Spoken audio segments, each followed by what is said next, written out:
Bonjour à toutes, bonjour à tous et bienvenue sur Radio Fringale pour la preview de l'Amstel Gold Race. Et non, ce n'est pas Latorn aujourd'hui, il a fallu remplacer notre animateur en chef au pied levé. Donc pour m'accompagner aujourd'hui dans cette lourde tâche et faire oublier l'absence de Latorn, eh ben, je suis accompagné de Raph qui ne cesse d'être en vue ces derniers temps. Comment vas-tu, Raph ? Et ouais, on le remplace au pied levé et puis ensuite on le baisse pour faire tourner les manivelles et puis pour parcourir les 250 bornes que font cette course de rêve qu'est l'Amstel Gold Race et qui représente, je vous l'avoue, un de mes premiers grands souvenirs vélo, un de mes premiers souvenirs de suiveur compulsif. Je parle bien sûr de l'Amstel Gold Race 2019 où Alaphilippe se fait reprendre par Mathieu Van Der Poel à la toute fin. Ah là là, quelle finale qu'on a failli revoir d'ailleurs dimanche dernier, mais on en a déjà parlé. Et pour nous accompagner aujourd'hui, vous avez entendu sa voix en début de semaine parce qu'il a réalisé une performance de folie sur le Tour des Flandres, Cycling Fantasy. Et ben c'est Antoine qui du coup nous fait l'honneur d'être chroniqueur ce soir. Salut Antoine, comment vas-tu ?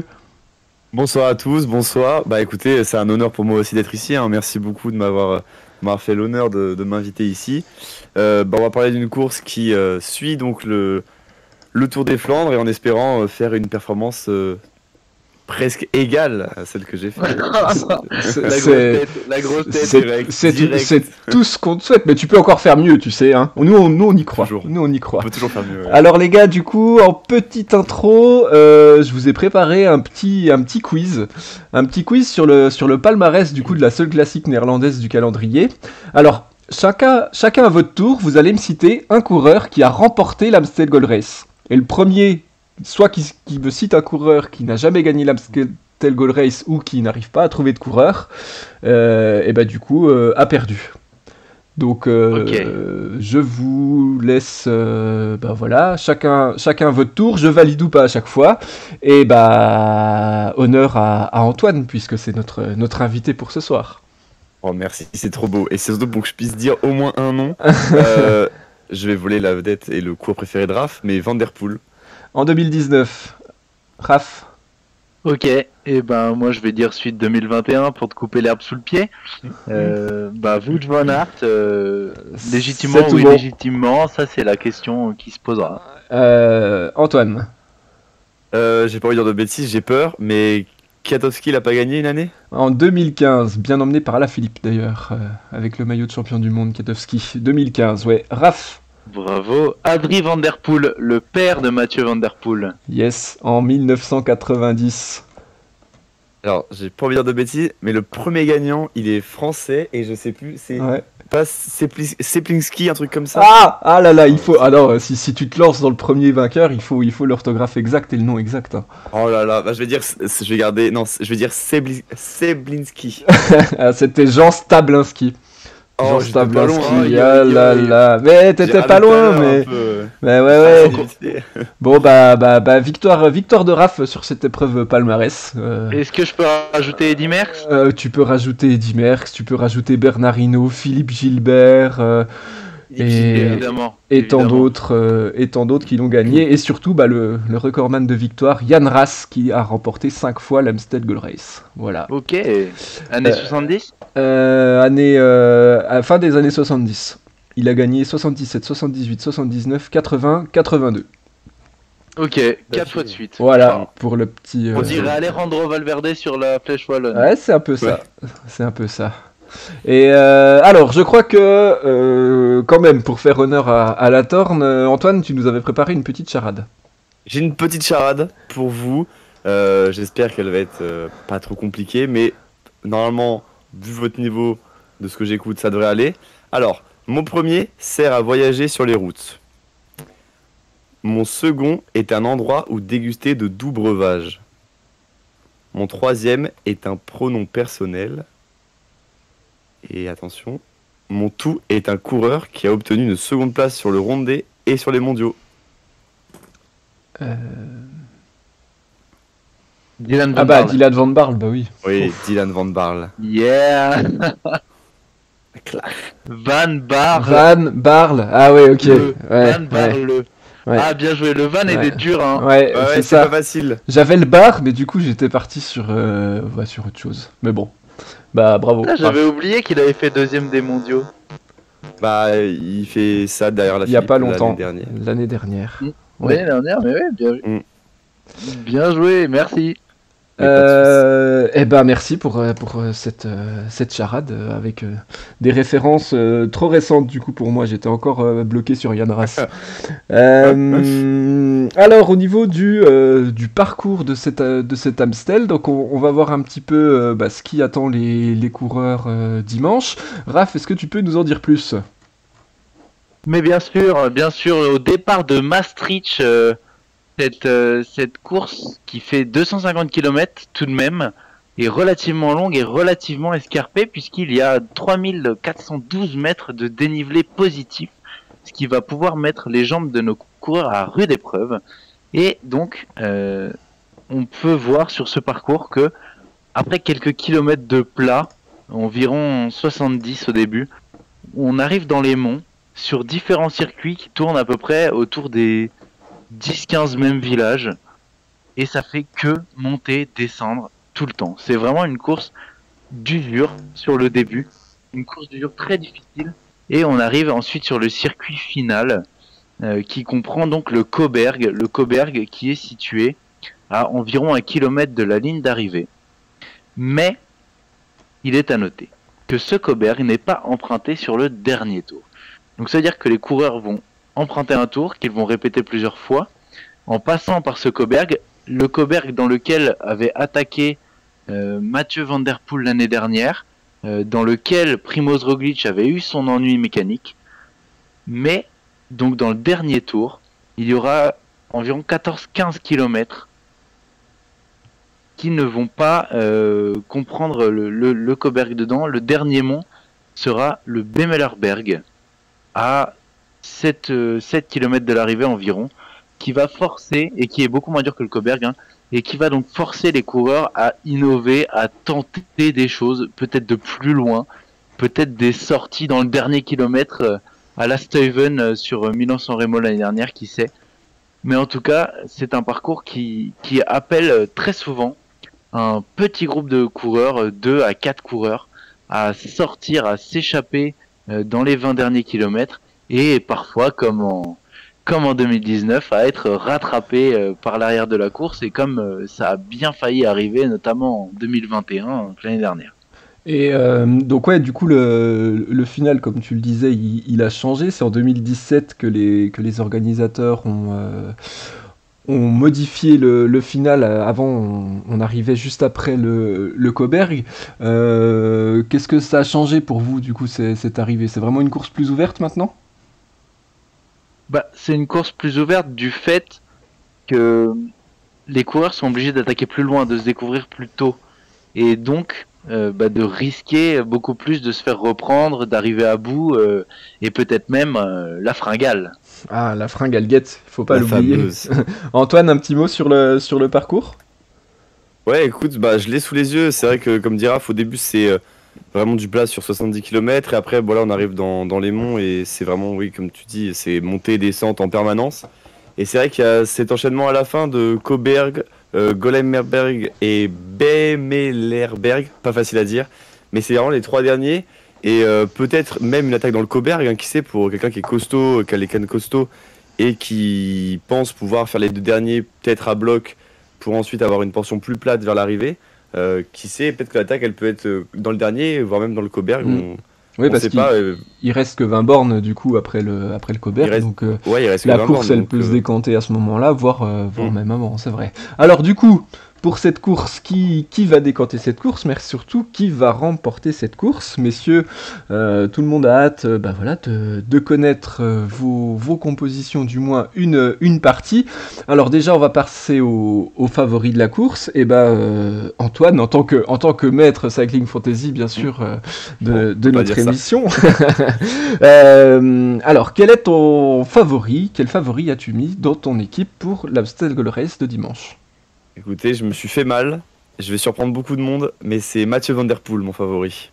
Oh là là, le Ouais. risque de Prends des fou. risques. Le risque de fou. J'hésitais à le mettre dans mon équipe. Hein. Non, mais- Non, vas-y. Non, veux j'allais dire demander quelque à Raph, est-ce que tu as Van Der Poel aussi? Bah, oui, Van Der Poel est un grand favori. Après, au vu de l'année dernière, peut-être que Pidcock peut lui contester la victoire. Mais ma question c'était, est-ce que tu l'as mis dans ton équipe? Est-ce que c'est ton favori ou pas? Bien sûr, Mathieu Van Der Poel est favori numéro 1, puisqu'il Ah a oui. prouvé être vraiment au-dessus cette saison et que c'est un peu la course qu'il a révélée aussi, donc j'imagine qu'elle lui tient un peu à cœur. Bon, bah donc du coup, sans surprise, moi aussi. Donc, bah voilà, comment, bah Antoine, comment est-ce qu'on explique notre choix à tous? Moi, je pense vraiment le premier truc, au-delà de ces résultats, c'est vraiment que sur cette course, pour moi, il n'y a pas des très gros rivaux. Il n'y a pas Pogacar, il n'y a pas Van Aert, il n'y a pas un Alaphilippe des grands jours. Ces grands rivaux sur cette course, c'est qui? C'est Michael Matthews, Stephen Kung. Voilà, il a pas vraiment de très très gros rivaux. Après, il peut toujours se faire avoir sur des faits de course ou des incidents, etc. Mais c'est une course qu'il connaît très bien. C'est une course chez lui, aux Pays-Bas. Donc pour le coup, ouais, il a vraiment, dans cette course-là, pour moi, il n'a pas d'égal. Il sort d'une victoire sur le Tour des Flandres et sur à travers la Flandre. On l'a vu très très fort face à Pogacar, qui est actuellement sûrement le meilleur grimpeur du monde. Donc voilà, et puis même au sprint, il a montré qu'il était pas non plus très très fort dans les jambes, mais aussi très très fort dans la tête au vu du sprint qu'il a fait sur le Tour des Flandres.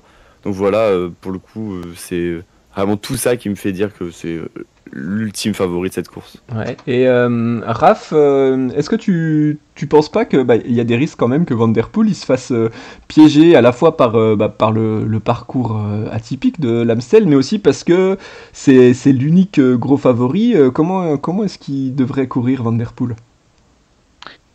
Et ben on a vu que Van Der Poel, qui était aussi très grand favori du Tour des Flandres, avait quand même très bien su gérer la pression, très bien su gérer ses adversaires. Alors certes, il y avait Tadej Pogacar avec lui, et il s'est contenté à très juste titre de suivre les offensives de Pogacar. Là, cette fois, il va avoir peut-être plus le rôle de celui dont on attend les offensives. Toujours est-il que Van Der Poel, comme je vous l'ai dit, est passé mon coureur favori sur Cycling Fantasy. Même avec le début du Tour du Pays Basque, t'as pas remis à la Philippe, j'ai pensé à toi, hein, je me suis dit, à tous les coups, il a remis à la Philippe. Non, j'ai pas osé le faire sur une course, je dirais pas de si bas étage, mais moins glorieuse quand même que le Tour des Flandres. On verra si Alaphilippe gagne Liège-Bastogne-Liège, peut-être qu'on y réfléchira. Mais en tout cas, je pense que Mathieu Van Der Poel qui s'est donc découvert sur cette course, c'est aussi la course qu'avait gagné son père avant lui. Je pense que ça lui tient à cœur, qu'il est paré pour ça. C'est un mec qui sait très bien gérer la pression, hein, Mathieu Van Der Poel. Donc je lui fais une entière confiance là-dessus.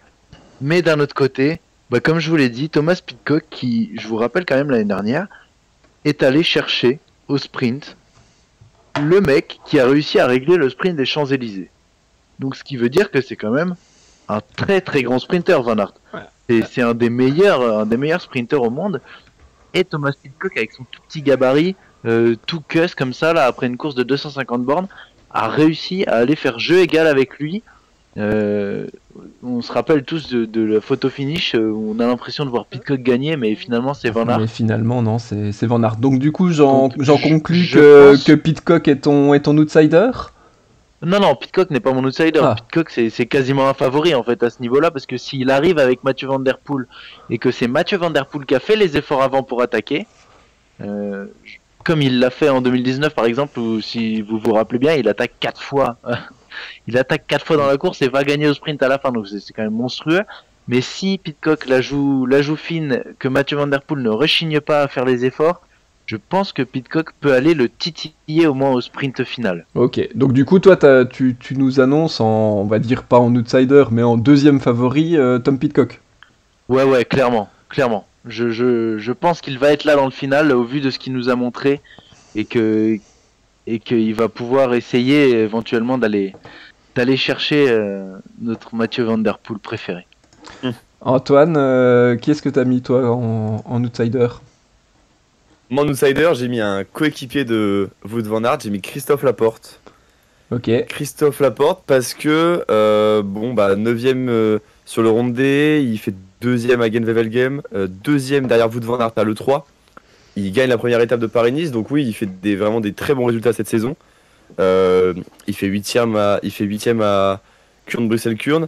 Donc voilà, et Christophe Laporte, c'est à la base quand même un sprinter, mais de ce qu'on a vu, il se débrouille plutôt bien quand la route est un petit peu vallonnée, ou il y a un petit peu de dénivelé, enfin un petit peu, façon de parler.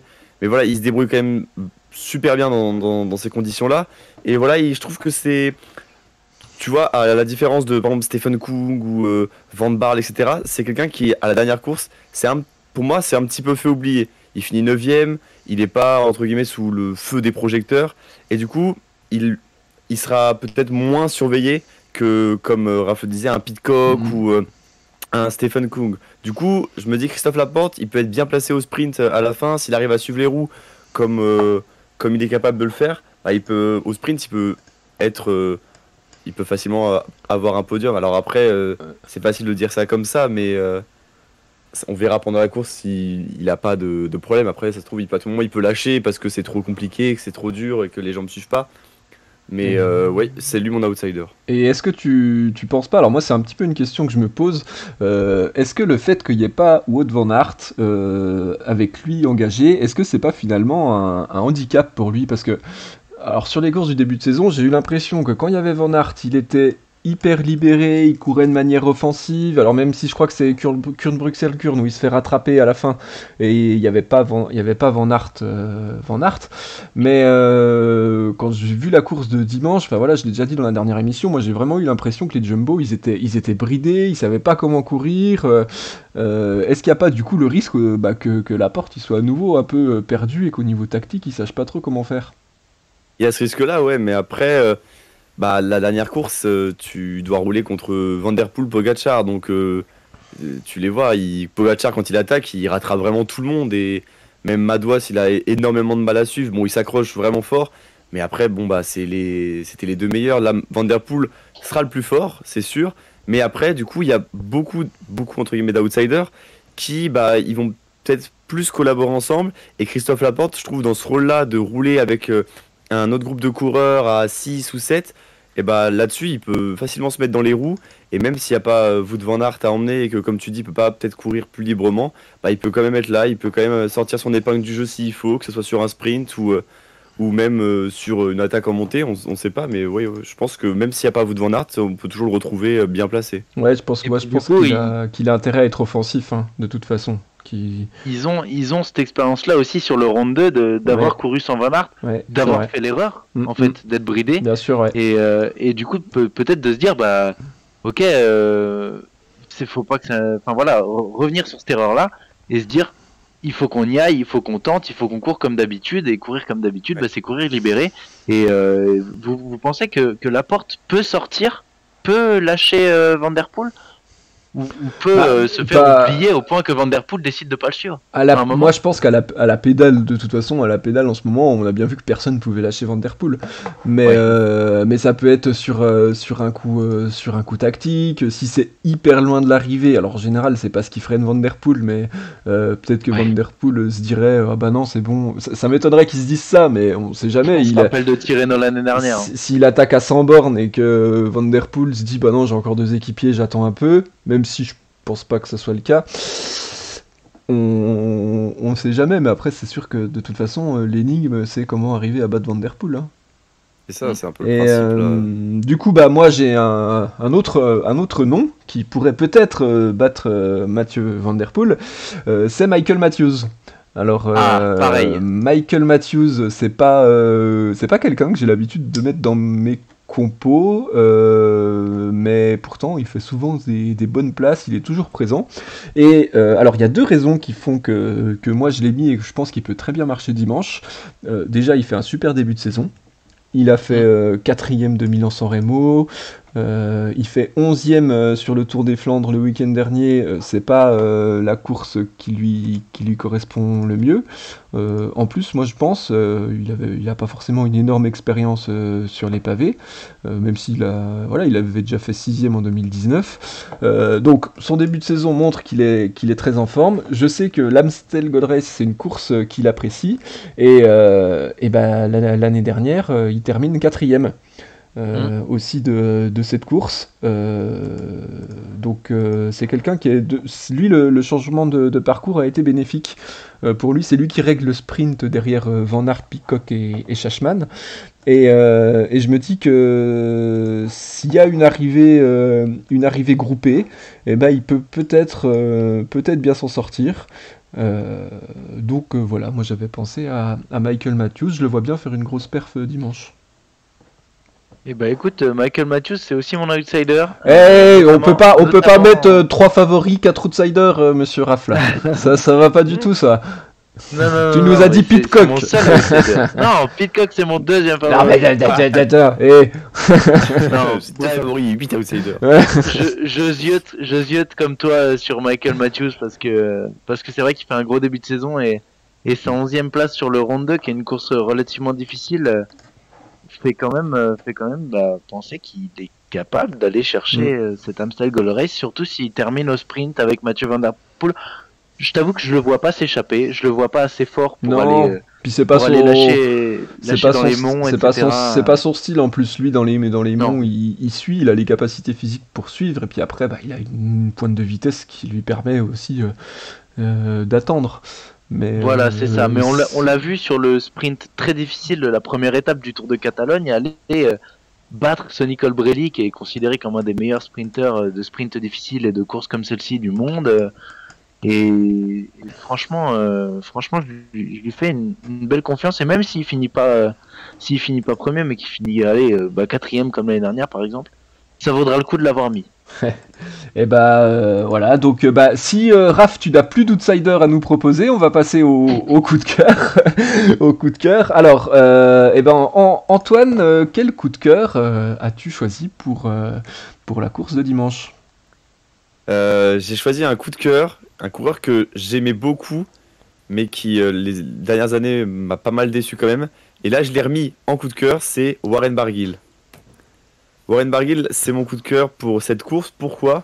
Pour plusieurs raisons. Il gagne déjà une course qui est la Grande Premio Miguel Indurain. Il gagne devant quand même quelques noms un peu connus. Il gagne devant Vlasov, Pierre Latour, qui est un coureur qui, en cette saison en tout cas, fait un bon début de saison. Il gagne devant Marc Hirschi, bon, pas le Marc Hirschi des années précédentes, mais bon, Marc Hirschi quand même. Et sur une course où il y a un dénivelé similaire à l'Amstel, puisque c'est une course où il y a à peu près 3000 de D+. Il gagne une étape sur le Tirreno Adriatico aussi, une étape où il y a 2400 de D+. Il gagne en échappée, il gagne quand même en... Moi je trouve qu'il gagne vraiment de manière forte. Il fait 9e à la Drôme, 8e à l'Ardèche, donc voilà, il a quand même cette saison des résultats qui sont plutôt pas mal. En tout cas, pour Warren Barguil, je trouve que c'est vraiment des bons résultats. Après, Warren Barguil, à la base, c'est quand même un coureur qui était plus grimpeur, mais je trouve que les dernières années, il se référencie plus dans un coureur qui va jouer des courses... de type classique, de type monument, voilà, il me semble qu'il l'a même dit lui-même qu'il commençait plus à jouer ces courses-là. Donc voilà, c'est une course où il y a du dénivelé, c'est une course où ça monte, où ça descend, voilà, une course qui va faire mal aux jambes. Je pense que c'est une course qui peut lui convenir, et il reste surtout, il reste sur, j'insiste, il reste sur une victoire, sur une course. Donc il arrive avec la confiance, il arrive avec l'envie de... Comment dire, l'envie de continuer sur cette lancée, l'envie de faire comme il a fait à la course précédente. Du coup, moi, je vois bien Warren Barguil essayer de jouer son coup. Alors, peut-être pas gagner, justement, mais voilà, Warren Barguil, s'il a un coup à jouer, je pense qu'il va le tenter. Et ouais, je pense qu'il peut réserver des surprises. Eh bah écoute, moi je vais reprendre la parole parce que moi aussi c'est mon coup de cœur, Warren Barguil. Voilà, alors moi c'est pas forcément un coureur que j'apprécie plus que ça, mais j'ai mis Warren Barguil parce que je trouve qu'il fait vraiment un très bon début de saison, on le voit tout le temps à l'avant, il est offensif, et comme tu l'as dit, moi sa victoire au Grand Prix Miguel Indurain m'a vraiment impressionné. Il a été hyper costaud dans le final. Il règle le sprint, il bat Vlasov, Simon Clark au sprint, donc c'est quand même pas non plus n'importe qui, hein. Vlasov il commence à avoir quelques références, et c'est ça aussi, Barguil, c'est qu'il a une pointe de vitesse, et moi je pense qu'il est totalement capable de choper le bon groupe. Il a les jambes à mon avis en ce moment pour accrocher le groupe de tête ou un petit groupe derrière s'il y a une petite échappée qui s'est formée. Et il est tout à fait capable de régler au sprint de régler au sprint un petit groupe pour finir top 5 ou podium, voire plus si la chance lui sourit. C'est aussi, comme tu le disais, Barguil, il a commencé sa carrière en tant que grimpeur, mais dans les rangs amateurs, il était quand même plus ciblé puncher. Après, il s'est spécialisé dans la montagne, avec le succès qu'on a pu voir notamment sur le Tour de France 2017.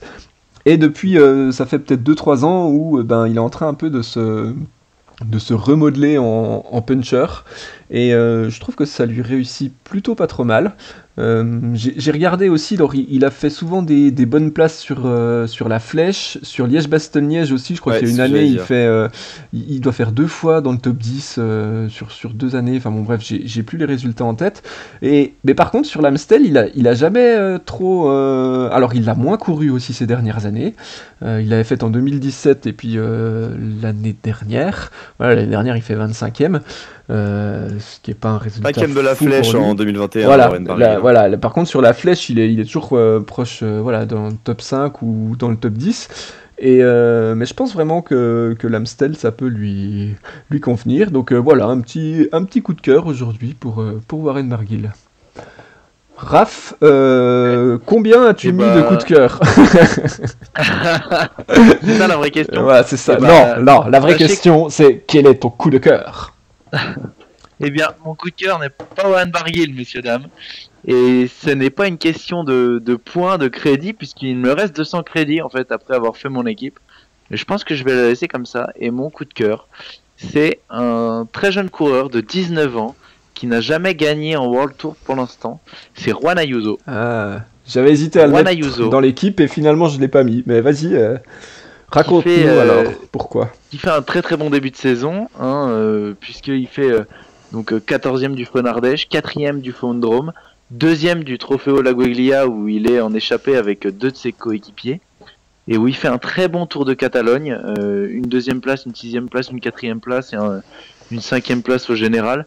Il est bon dans le dénivelé, et comme c'est une course où il y a beaucoup de dénivelé, je me suis dit que ça pouvait être une sacrée idée de le mettre. Effectivement, c'est une course plus longue que toutes celles auxquelles il a déjà participé. Mais je me dis que c'est un coureur en devenir. Dans son équipe aujourd'hui, UAE Emirates, il n'a pas d'autres leaders sur cette course. Et c'est pour ça que je me dis qu'il peut vraiment, vraiment aller chercher quelque chose plus que tout autre. Alors certes il y a Marc Hirschi, mais ouais voilà, moi je m'étais posé la question en fait si je le mettais ou pas, et moi je l'ai pas mis parce qu'en fait je me suis dit que peut-être que UAE allait faire la course pour Marc Hirschi. Parce que, alors pas pour sa saison 2021, on est bien d'accord, mais parce que c'est un gars qui a gagné la flèche en 2020, parce que du coup, UAE a pas une start list de dingue, il y a Matteo Trentin, mais sinon, à part ça, il y a peut-être Alexis Brunel qu'on peut voir à l'avant, mais il n'y a pas des coureurs de folie, et moi je me suis dit, en fait, ça se trouve là, UAE, ils vont miser sur Marc Hirschi, qui fait un début de saison pas si mal, il finit quand même 3ème de la semaine Coppi Bartali, il fait 8ème, il fait 2 top 10 après sur des petites courses d'un jour, c'est pas extraordinaire, mais il a repris sa saison assez tard, et en fait moi je m'étais dit du coup je vais pas mettre Ayuso parce que j'ai peur qu'il fasse l'équipier, qu'il roule, qu'il protège Hirschi, peut-être pour que dalle, hein, on est bien d'accord, ouais. Mais que du coup le fait qu'il soit pas assez expérimenté sur ce genre de course lui desserve. Après, dans cette course-là, est-ce que tu as envie de faire le travail pour Marc Hirschi pour qu'il finisse top 10, ou est-ce que si lui il a les jambes pour aller essayer de faire peut-être plus que ça, est-ce que UAE le laissera pas partir justement? Ouais, moi je sais pas comment, en fait je sais pas comment UAE réfléchirait, parce que si UAE tu sais, des fois t'as des équipes, ils croient vraiment en des coureurs qui finalement sont pas au niveau où ils devraient être, parce que bon, vu ce qu'on a vu de Marc Hirschi, il devrait être quand même bien plus haut que ça. Ouais. Et peut-être qu'ils y croient toujours, et qu'ils se disent Ayuso il a le temps, là cette année c'est sa première grande course, c'est sa première course de 250 km, et il fera l'équipier, point barre. Et puis c'est vrai qu'à eux, c'est quand même pas les rois de la stratégie. Ils nous l'ont montré l'année dernière, c'est sur le tour du Pays Basque, je crois. Ouais, bah c'est possible aussi, hein. Bah, surtout quand t'as Pogacar dans l'équipe, la stratégie elle est quand même assez simple. Ouais, mais Quand- tu vois, la quand- fois où ils avaient Pogacar l'année dernière et qu'ils ont laissé Brandon McNulty prendre le lead parce qu'il était devant au classement général à quelques secondes, bah ils s'en sont mordus les doigts derrière Ouais, bon, quand c'est Primoz Roglic qui a été remporté le Tour du Pays Basque, en laissant d'ailleurs la dernière étape à notre ami David Gaudu. ouais. Mais oui, après, je sais pas vraiment comment a été la stratégie du AE sur cette course, mais bon, bah en tout cas, on a bien noté, mais on surveillera Juan Ayuso parce que t'as raison d'en parler. C'est quand même un coureur d'avenir qu'on risque de voir aux avant-postes sur les années à venir et pourquoi pas sur les classiques. Bah messieurs, je pense qu'on a fait le tour. Est-ce que vous avez quelque chose à rajouter du coup? Peut-être un coureur à mentionner rapidement dont on n'a pas parlé? Peut-être juste parler du fait qu'on n'ait pas mentionné c'est cette fameuse équipe qui cette année fait une année incroyable. C'est quoi, j'allais le dire. Vinyle. Ouais, grosse équipe en ce moment. On n'a même pas parlé des Quick-Step alors qu'ils On n'a ont pas parlé des Asgreen, Quick-Step. Badjoli, Ballerini, Sénéchal, Stibar. On Bah, n'en a même ouais. pas dit un mot Bah, et je pense que c'est assez symptomatique. Hein. C'est normal, surtout que bah, s'il y avait eu Alaphilippe, on en aurait parlé, mais là, c'est pas des coureurs pour les Ardennaises en plus. Donc Après, là, ils sont en prépa Paris-Roubaix, hein, clairement, avec l'inversement Oui, oui. des courses au calendrier. C'est pour que Asgreen, Sénéchal et Stibar ils refassent une grosse course. Hein. Déjà Après, tu vois, résigné. T'as dit quoi, Raph? Déjà résigné. Non, mais je pense que je sais pas, hein. en fait, à mon avis, l'équipe des Ardennaises, on va les voir sur la Flèche et sur Liège, mais du coup, l'Amstel fait pas partir de leur priorité.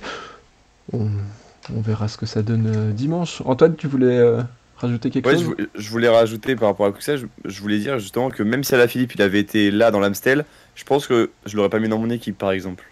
Mm. Après, bon voilà, là il fait un tour de fou sur les Pays Basques, mais oui, c'est vrai que je pense que c'est pas leur priorité non plus l'Amstel, je pense ils visent d'autres courses au calendrier, et du coup voilà, ils mettent quand même des coureurs qui vont essayer de faire du mieux qu'ils peuvent. Bon, Kasper Asgreen, on l'a vu quand même vachement léger dans le Tour des Flandres, mais voilà, après, ils sont pas attendus. C'est pas une équipe qui va être attendue ni observée peut-être, parce qu'on attend quand même beaucoup vu que c'est la Quick Step, mais une équipe, en tout cas, qu'on va surveiller par rapport aux résultats qu'ils peuvent faire, je pense pas. Oui, puis en plus, avec le calendrier, souvent le Tour du Pays Basque, donc qui finit samedi, sert de préparation aux classiques ardennaises qui arrivent. Là, l'Amstel tombe le lendemain. Donc je pense qu'il y a aussi des coureurs, c'est pour ça que ça explique le petit plateau, qui ont choisi de privilégier la préparation pour Liège-Bastogne-Liège et la Flèche en allant au Pays Basque, plutôt qu'en se disant bah, on va aller faire l'Amstel et tenter une victoire sur l'Amstel. Donc, oui, c'est vrai que la voilà, liste de départ de l'Amstel est quasiment la même que c'est- celle de Paris-Roubaix. Voilà. Et bah, messieurs, bah, merci beaucoup pour cette émission et cette preview sur l'Amstel Gold Race.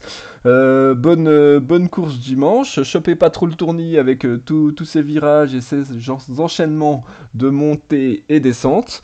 D'ici là, portez-vous bien. Merci à tout le monde de nous avoir écoutés ce soir. Un gros bisou à la Torne qui nous écoute. Et puis on sait qu'il reviendra bientôt pour reprendre les rênes de l'émission. À bientôt tout le monde. Ciao ciao.